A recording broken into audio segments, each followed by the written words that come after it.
Hi, beautiful souls. Deely here with another mini galactic origins reading for a client named Jillian. Before I started her astrology reading, I connected with a shamanic journey to pick up any intuitive insight on her origins. When I was in the shamanic journey, I was taken to this place that I saw this structure, building. I guess it was kind of indoor and outdoor at the same time, that was these white pristine long hall corridors in this dark like atmosphere outer space sky, and I felt there was a really big importance to the beings that were there. I saw these beautiful large bluish whitish skinned beings with wings. They were like whitish wings, and I couldn't tell if they were angelic or just like avian, but I was leaning towards avian.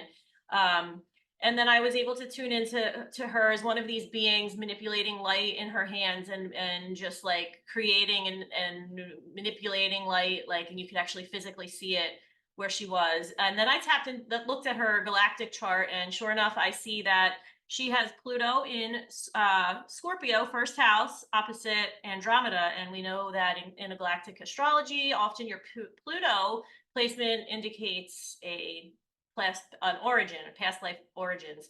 So that further confirms that Andromeda, which I'm not sure if I mentioned, whenever I see that place that I saw with those like whitish bluish winged beings in that hallway and corridor, I've seen it before. I always associate that with Andromeda. So I had this feeling that that's where she was from. And then I further dowsed on a few things in her chart, and I was picking up the connection of her being a founder. And when I say founder, I'm talking about a planetary being, founder. So you can have founders as the beings who created humanity, which we'll get to later, but also you have founders who, even before that, before the creation of humanity, you have to have a place for humanity to grow. So we have our planets, which grow life, but our stars and light, which makes that possible. So those are two founders. The stars, they're more the masculine, giving light energy, and the planet as the feminine, grower of life energy. I tapped into her being an actual planetary energy, part of a planet, a collective energy, as a planet in Andromeda. That was her first split from source, fragmentation from source. So just like we say Gaia has a heartbeat or is a sentient being, same thing. She was part of that energy of a planet in Andromeda. And I was also connecting into her importance here. Is like she was this very important presence, and part of the Andromedan Council of Light. I was getting the Zenite. I'm not sure if I'm saying that right, but they're highly evolved. That was coming to me in the shamanic journey. They're a highly evolved collective of beings from Andromeda. And this group of beings is quoted in several sources, and it came to me again. So it really was profound to see this come through for her. Then she moves on with her Neptune placement in Capricorn, second house, conjunct Lyra, Vega. So her next stop is Vega. And we know Vega is in the Lyran constellation, and Lyra is known to be the birthplace of humanity in this part of the galaxy. So I'm sensing that while she's this planetary body in Andromeda, she's at the same time part of this council of light, or a light being that's starting to form humanity as we know it in 3D in the Lyran constellation. And she specifically starts to take on a 3D form further down the line. I'm doing a really quick timeline here, as a Vegan. So we know the story that the original Lyrans were more masculine in their approach to evolution. They wanted to conquer, explore, expand, go out and go after what they wanted. And the Vegans became an offshoot of the original Lyran race, who wanted to go within in a more feminine way, what they considered more feminine, to meditate, evolve through self-reflection. And the funny thing is in their pursuit to do this, they ended up pushing some of their spiritual views on others, or thinking their way was the right way. And that's how they started to actually take on more masculine way of doing things instead of that original feminine flow, receptive energy. And with her Neptune in the second house Capricorn, you have Neptune, which is like this lofty, expansive, visionary planet, and Capricorn, which tends to restrict or limit. So we see how her spiritual views somehow are limited or restrictive, and some sort of perhaps karmic cycle is created with this. Next, she has a connection to also with Neptune to Sirius A. So we now know from some of the channeling of Lisa Royal Holt that when the conflict and polarity was playing out in Lyra, some of those beings decided to expand further out and go to Sirius. And I'm getting that she has Sirius in, I'm sorry, the connection here is with the second and the eighth house and Cancer and Capricorn.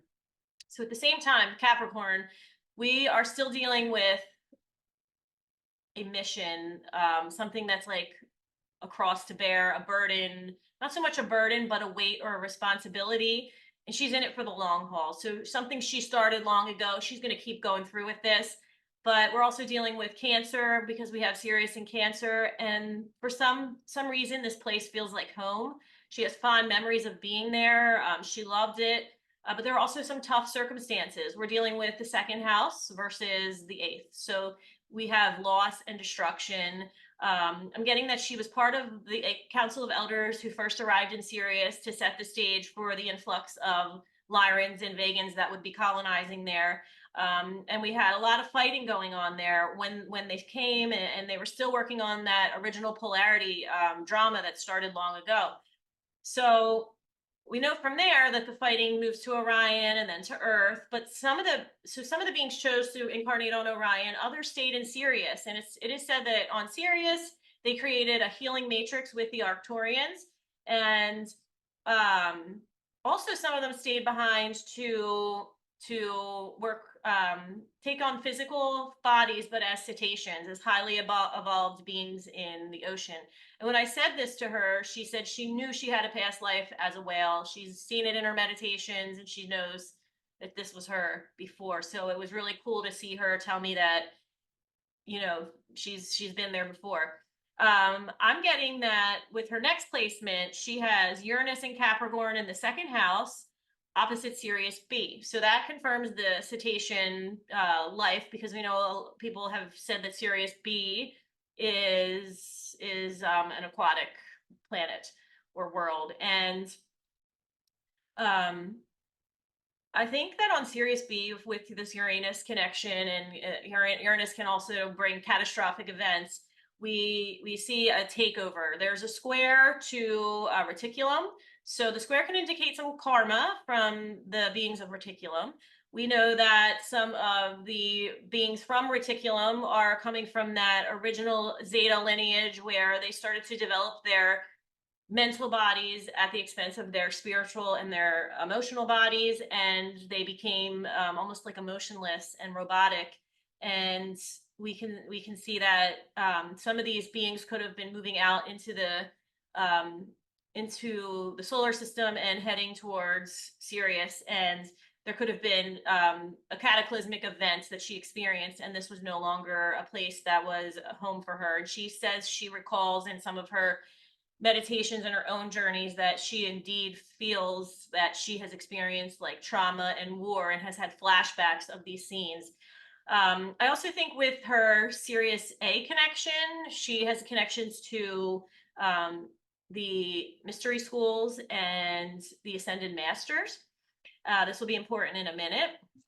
But as she moves on, her next placement I tap into is Saturn in Capricorn, second house, conjunct Lyra, and also Jupiter in Cancer, ninth house, opposite Lyra. So we can see Lyra is significant. And we know that Saturn and Jupiter oftentimes will represent a lifetime during the lost lands of Earth, like Atlantis and Lemuria. When I tuned into her chart, I got that she was coming here before that. She was one of the first beings, perhaps a vegan being, to come to planet Earth and test out the waters before the dinosaurs were here, before anyone was here.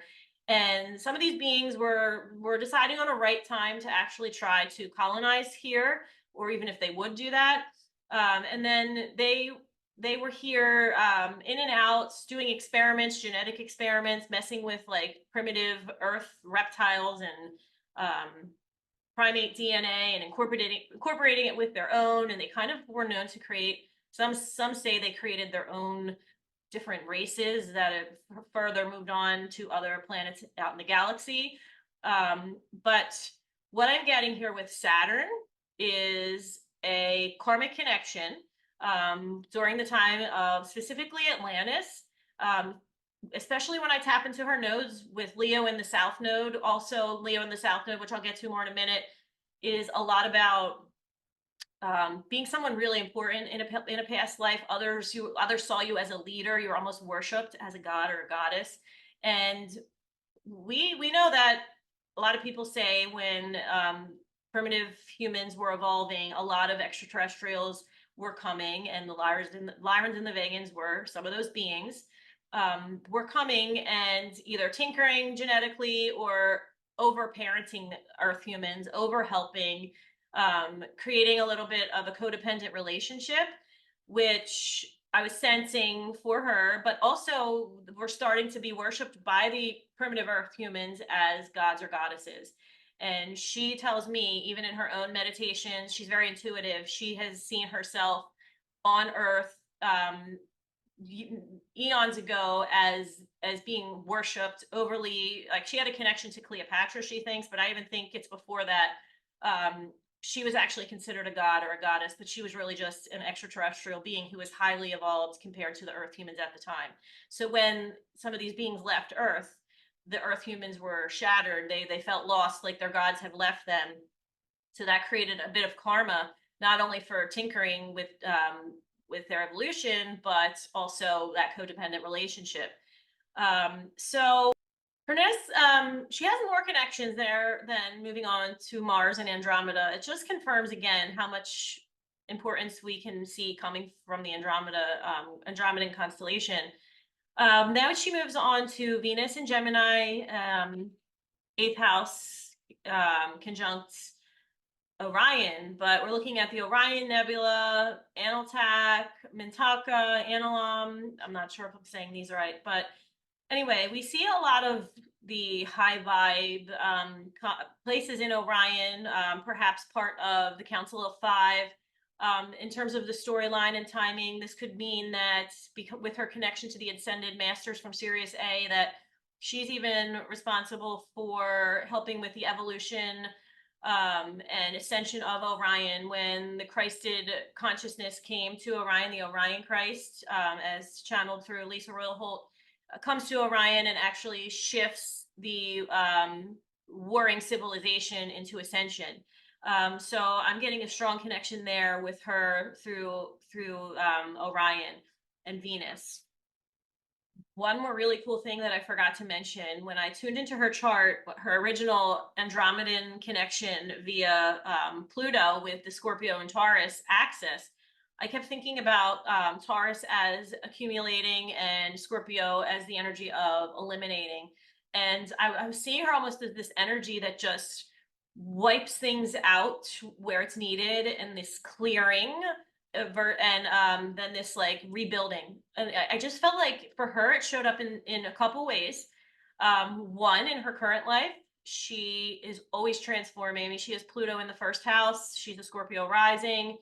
She is always redoing herself. She's always shedding her skin. She's always being reborn. So that's how she sees it in this life. But I also sense that as part of her role from her original start and her origins has to actually do with going to places that are war waging and just like falling apart, and absolutely like helping to eliminate and rebuild. And I said that to her thinking, this sounds crazy. And she said, you know what? I had a meditation once where a being, an otherworldly being, came to her and said, can you please come back to me, to this planet, and help me eliminate and get rid of something and destroy something? And she said, oh gosh, that sounds kind of scary. Why would someone be asking me to do that? I don't even know how to do that or what that means. But I found that it was really cool, and I picked up on that, and that she has this ability at a highly evolved soul level, and it could even be that founder connection because of her responsibility for creating humanity in the first place. But she has actually had that experience where another entity came to her in one of her meditations. So that blew my mind. It really confirms too how real this stuff is, that we just can't always see it in our everyday to-day life 3D existence. So I'm going to move on to her nodes. So I'm talking about the south node here. And again, the south node of the moon is a past life tendency that we have overdeveloped, and we start to use it in this life in our early years as a crutch. But it's time to move away from the negative aspects of that sign and move into the opposite sign, to develop those traits and talents. This often comes after the Saturn return or after an awakening in older years.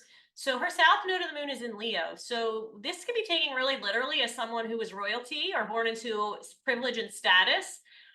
She was most likely the envy of others. Others looked to her for answers. This all makes sense when we think back to her as like the god or goddess energy on Earth at the time of Atlantis or the Lost Lands.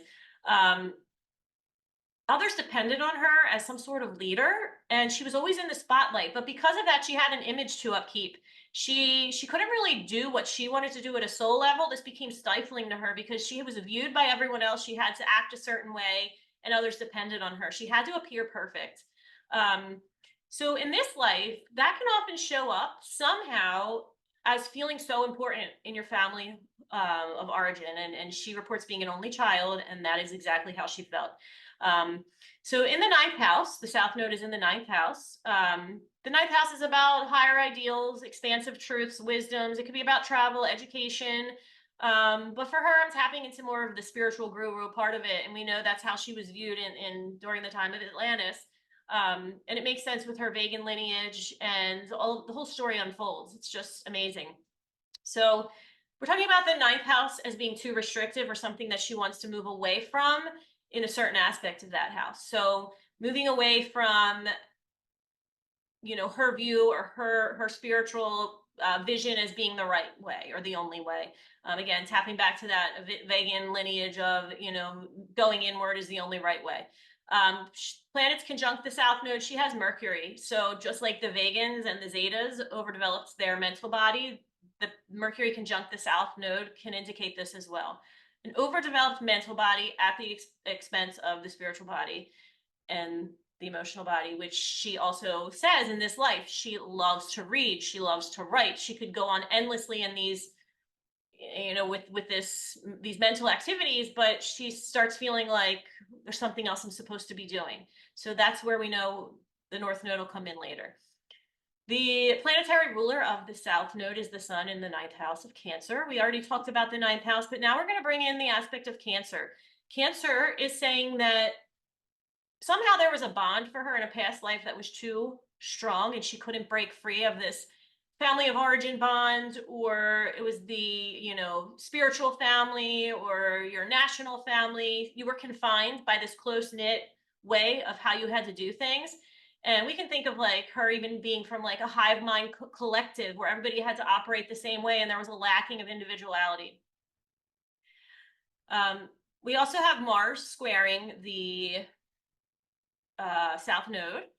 So when Mars squares the south node, this can show traumatic events, violence,